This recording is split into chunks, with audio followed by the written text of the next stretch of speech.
Hello everyone, and welcome to another anime episode review. I am the Rat, and this is The Rat's Nest. I'm joined as always by Kyle. Say hi, Kyle. I wasn't ready for it. Wasn't ready for it. Mushoku Tensei, Season 2, Episode 3. Wallahi, we're finished. What do you think of this episode, Kyle?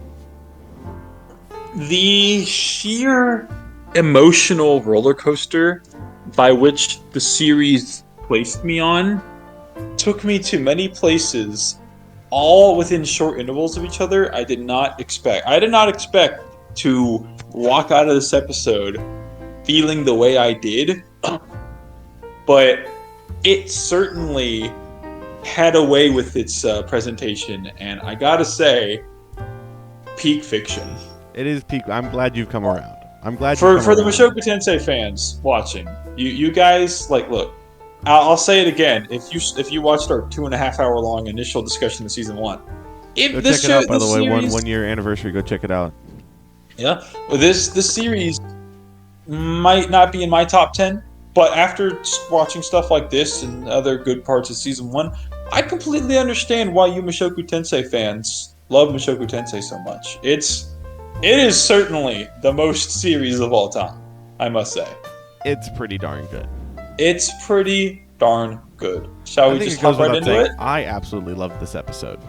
Sorry. As our resident Mushoku Tensei fan, I thought this episode was phenomenal. I thought it was a great adaptation of the material.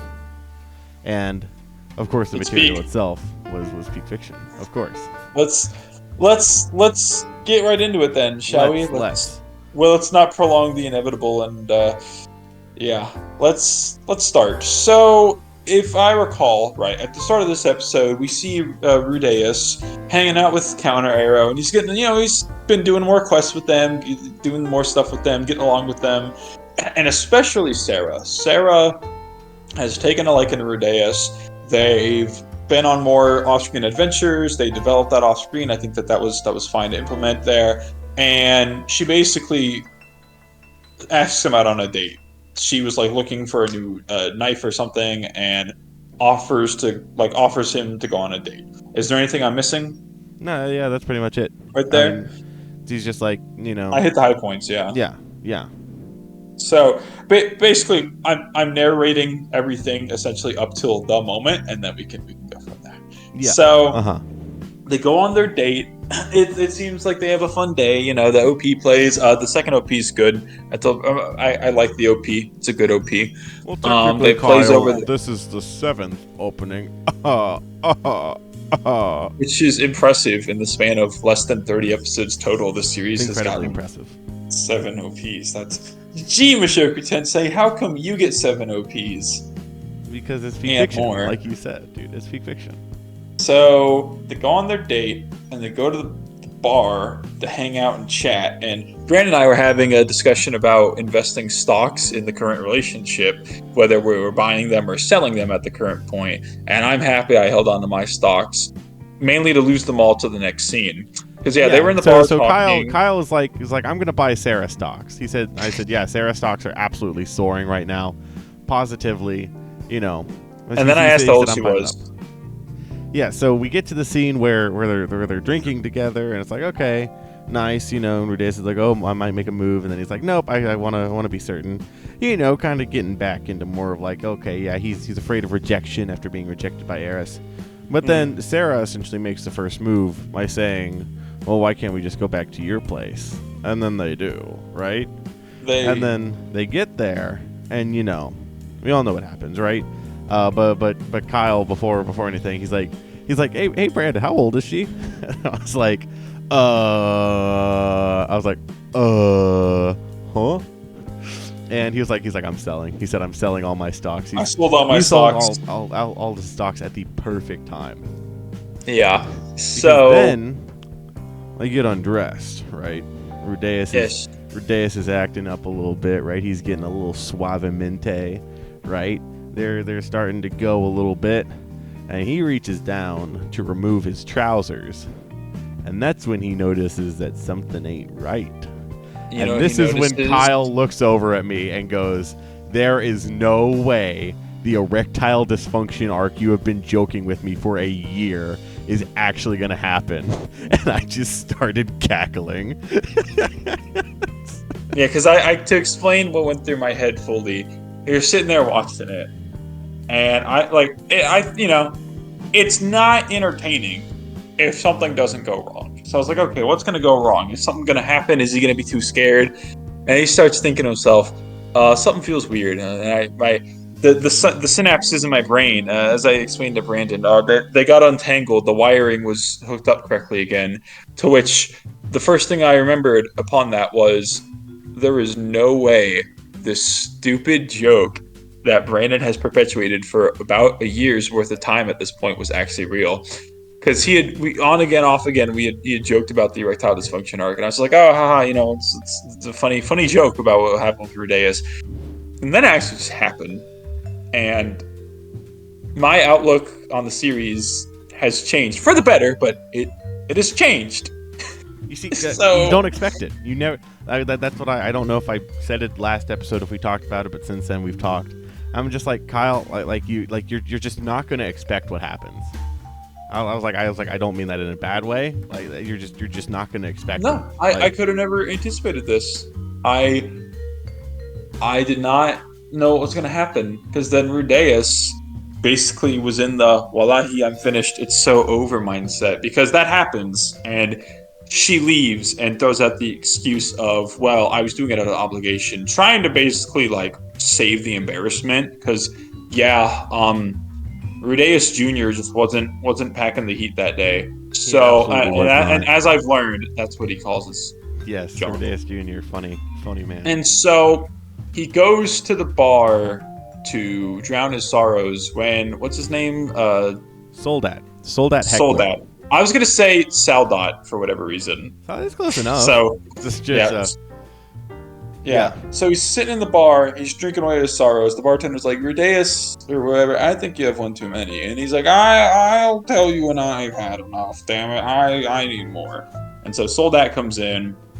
And he starts heckling Rudeus, and he's like, whoa, you look like you've had a hell of a time. Gee, what'd you do? Have an erectile dysfunction? And then Rudeus gets on top of him and starts pounding on him. Not in that sense. No freaking way. But he's harassing Rudeus, and Rudeus has enough of his crap, and then he starts punching Soldat. And he's just getting mad, because he's basically like... sorry, let me rephrase. He starts punching him in the face, and he's basically like confirming. He's like, "Yeah, you're right. It is just like a shallow, like I'm kind of like a husk with it. Like I smile. I'm like kind of just acting the way I do, just so no one abandons me. But what's so wrong about that, huh? Like, what is so wrong with me doing this to keep people at my side? I'm scared of losing people." And he's just punching this guy in the face repeatedly. And I thought the fight was gonna happen, but Soldat gets up and he's like, "Hey, look. You seem like you're having some issues. Let's just talk about it over a drink." Because Rudeus starts crying, bro. He's like, "Why did she leave me?" And then like, "Why did she leave me?" She's like, "Can't you just at least fake a smile, even if it's not real?" "Why did you leave me?" And then he just starts bawling. It's all that's just like, bro is flabbergasted. And then he offers to sit down and just like, he's like, "Well, if you're having some issues, why don't you just tell me about them?" And they talk. And one thing that I do appreciate very much is Soldat apologizes for being like a jerk to Rudeus. And it was a wholesome bonding moment in a way where it's just two bros. I don't know, not bros at this point, but like they are bros at the end of the episode, I would say. But like just two dudes, two guys, just two men. I'll say men. Just one empathizing with another to be like, "Yeah, that kind of sucks, broski. Urethra, why don't we go see if we can't get some help to perk up Rudeus Jr.?" Yeah. So that's like, well, if you're having trouble with that, then we gotta talk to an expert. And I'm not talking about myself. That was the prostitute's name, right? Elise? Elise, yeah. Yeah. So he brings Rudeus to the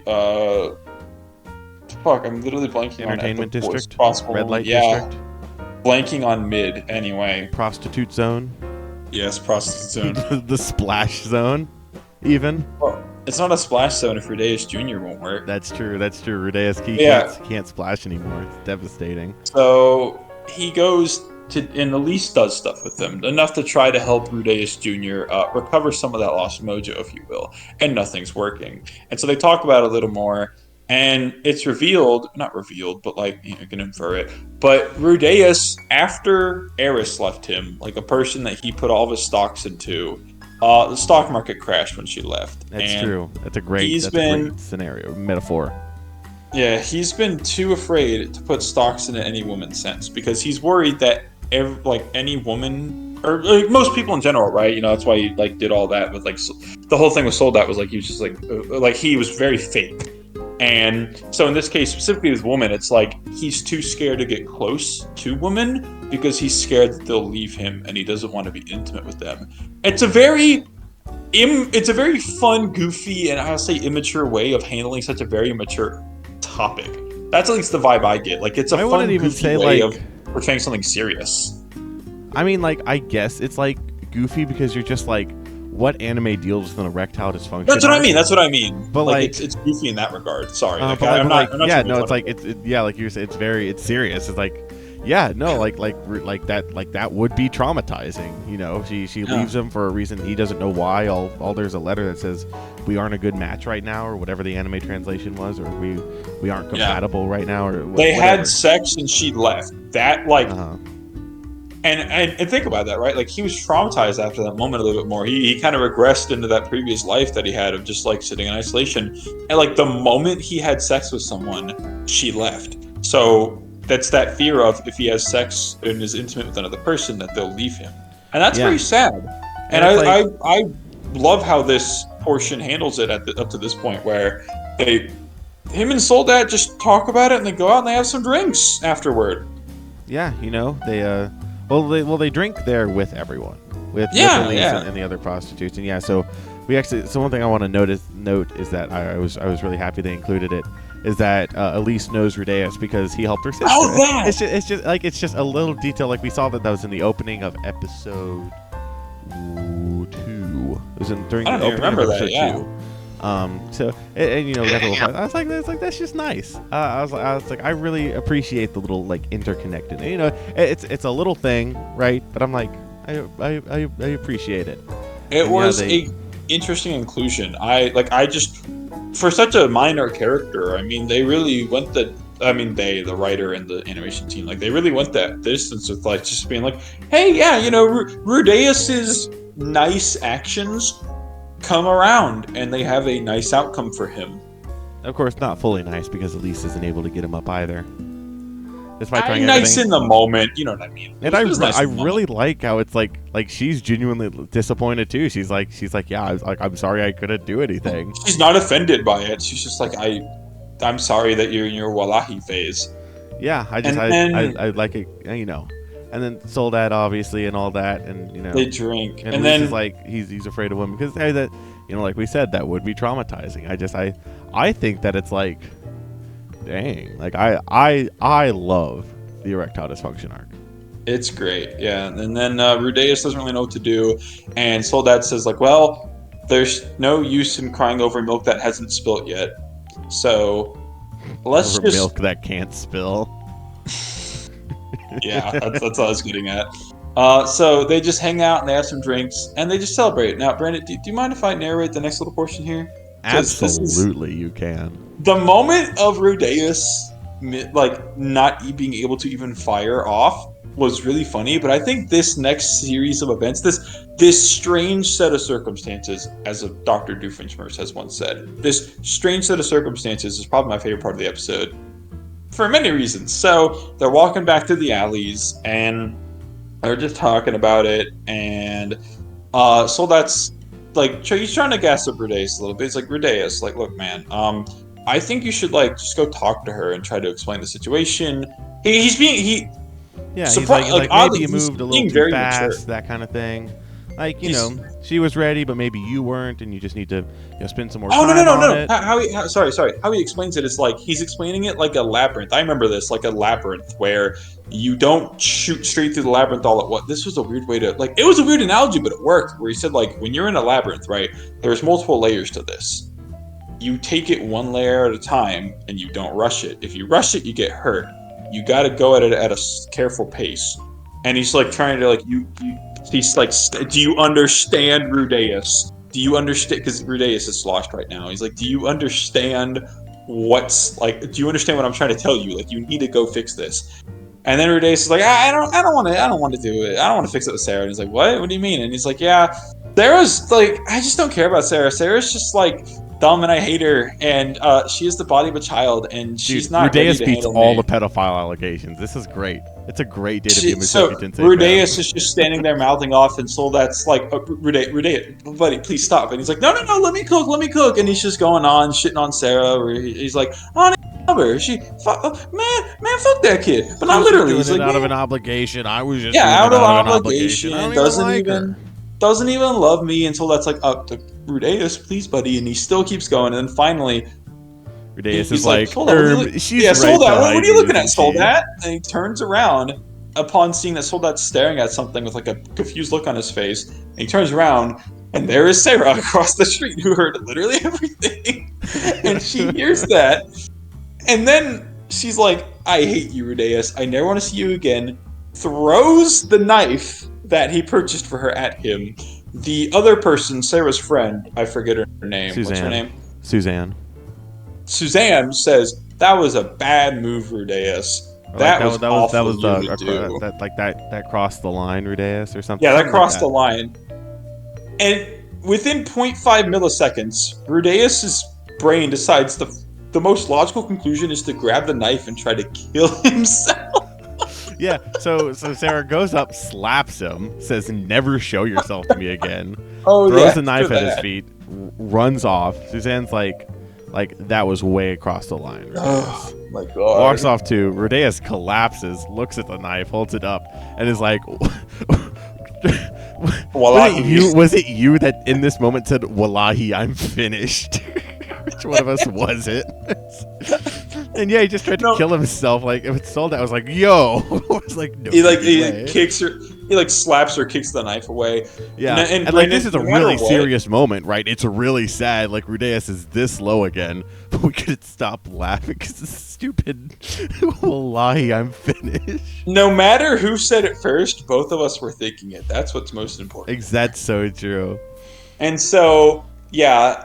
That entire set of circumstances is my favorite moment of the episode, just because of how many things go wrong and or like it's like a dark comedy in that moment of it. She's right behind me, isn't she?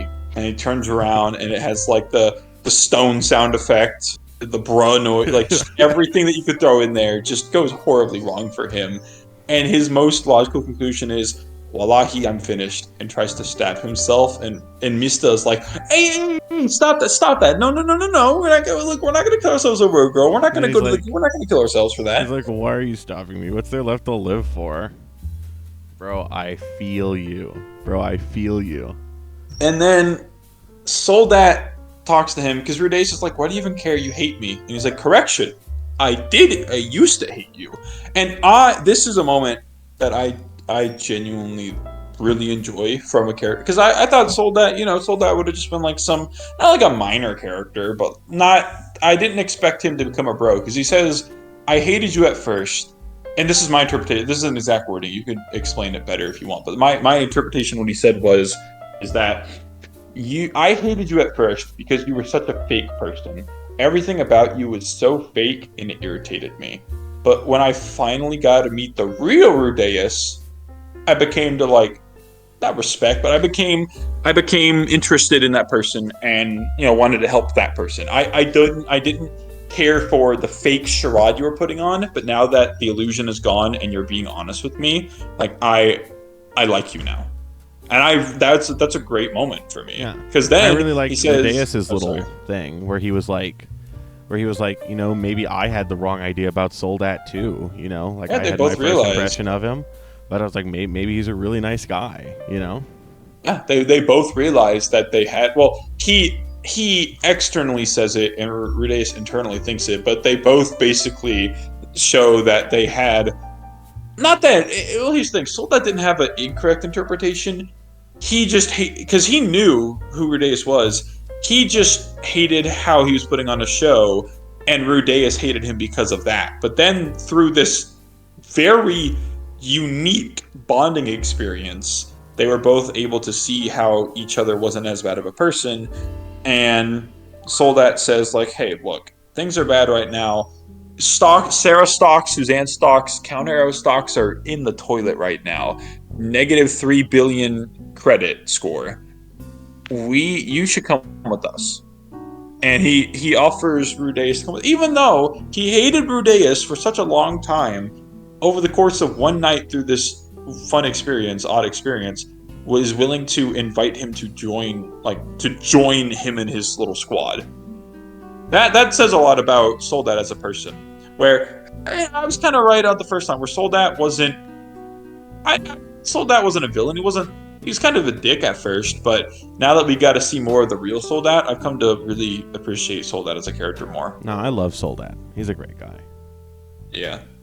But yeah, and so Rudeus decides, you know what? Nothing to stay here. I'm going with you, Soldat. And so they're going off to a labyrinth, and so they leave this town behind, and Sarah behind. How sad is that?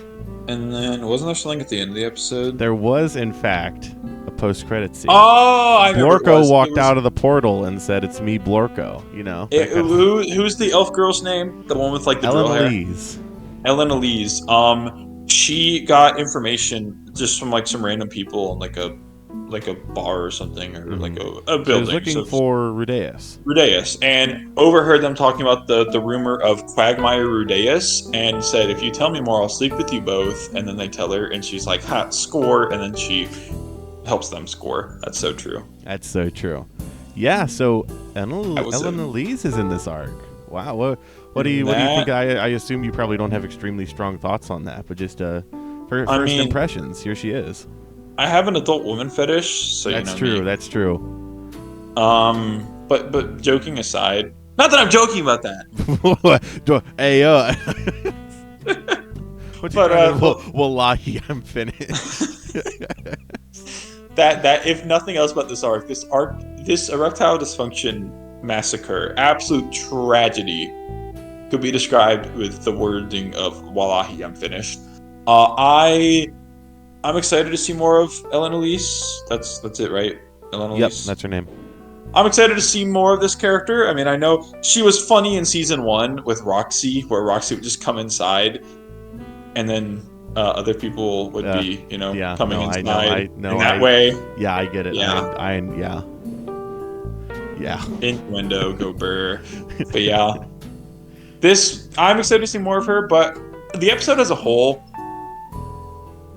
this makes me appreciate Mushoku. It's one of those where Mushoku Tensei's beating all the allegations. Maybe not some of them, because I understand why people are offended by this show. Mushoku Tensei fans, I'm happy that your show is a natural gatekeeping device. That's all I'm saying. It is very nice on a lot of occasions. It's nice to have at least a barrier that protects the first wall, or a first outer wall that protects you from outside attacks. Because if that ever got destroyed, you at least have a couple more. End up like Chainsaw Man. Yeah. No. You guys, as far as I've seen, I mean, I don't know much about the fan base, but you guys just kind of are. You guys just kind of do your own thing. I respect that. Most people are pretty well adjusted. Yeah. With arcs like this and moments like this, once again, I can completely understand why this is anyone's top 10 or top series, even though it might not be in my personal. I really, really, really am enjoying Mushoku Tensei. Season 2, I'll say, episode 0, just to recap so far, 0 is pretty good. 1 and 2 had their slow moments, but on the whole, I did like them. And now it feels like we're getting back into more of what got me hooked on Mushoku Tensei the first time around. Just Rudeus being a little goober, a little clown. Rudeus Jr. being a little goober and a little clown is not going to help Rudeus trying to kill himself, happens.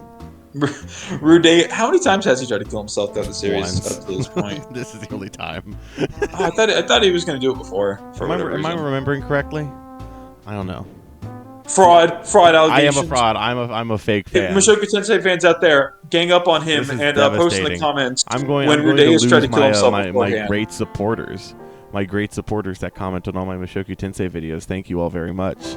I'm going to lose all of you guys because I'm a fraud. I'm a fake fan.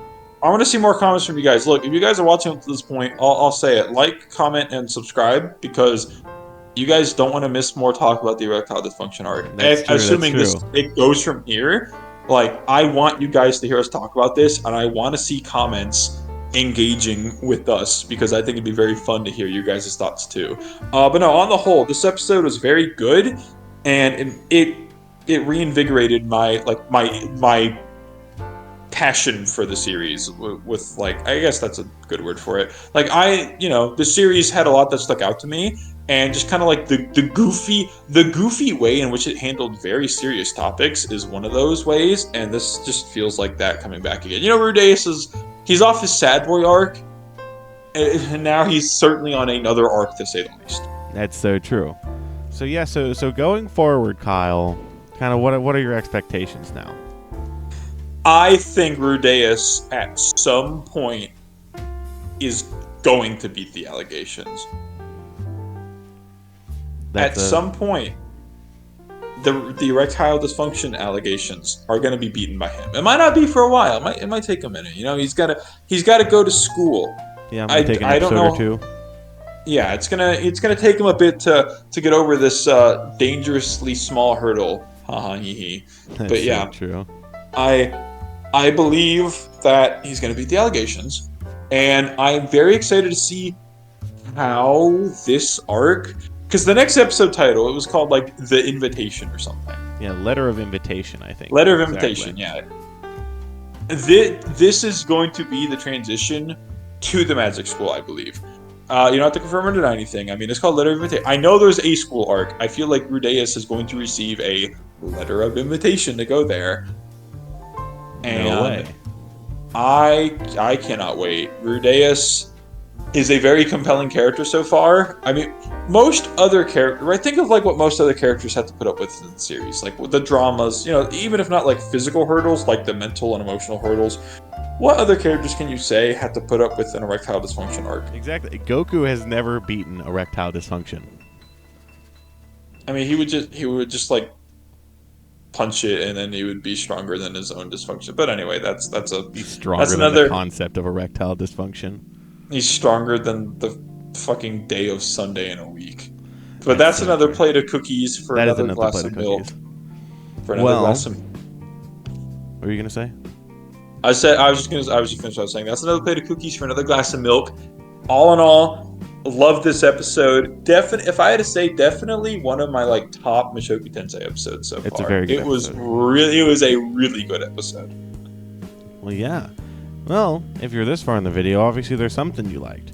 So make sure to like, subscribe, and leave a comment, as Kyle said, telling us your thoughts, because this was a goodie. This was a good episode. People are very happy with this episode.